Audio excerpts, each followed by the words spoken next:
কক্সবাজার কেন আমার এত ভালো লাগে জানেন? কারণ এখানে সকালে ঘুম ভাঙে পাখির কিচিরমিচির শব্দে।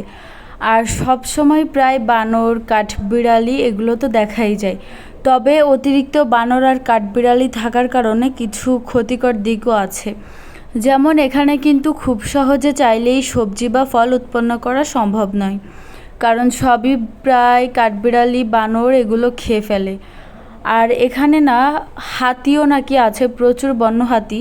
যদিও এখনও আমার বন্য হাতি দেখার সৌভাগ্য হয়নি, তবে প্রায়ই শুনি আশেপাশে বন্য হাতি এসেছে। তবে হয়তোবা আমি তখন মানে সেখানে উপস্থিত থাকি না, তাই দেখাও হয় না।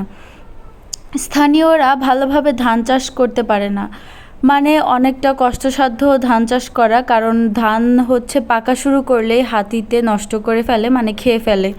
তো এভাবেই হচ্ছে ওরা অনেক কষ্ট করে ধান, শাকসবজি, ফলমূল চাষ করে থাকে। তারপরেও কেন জানি আমার প্রাকৃতিক পরিবেশ অনেক বেশি ভালো লাগে। ছোটোবেলা থেকেই গাছপালা, পশু পাখির প্রতি অন্যরকম ভালোবাসা কাজ করে আমার। ঠিক তেমনি আমার সন্তানটাও, ও পশু পাখি, গাছপালা অনেক বেশি পছন্দ করে। আর এত সুন্দর পরিবেশ যদি আশেপাশে থাকে, তাহলে কারিন বা ইচ্ছা করবে এই এলাকা ছেড়ে যেতে। আমার তো মনে হয় মাঝে মধ্যে যে আমাদের জন্য এখান থেকে পোস্টিংই না হয়।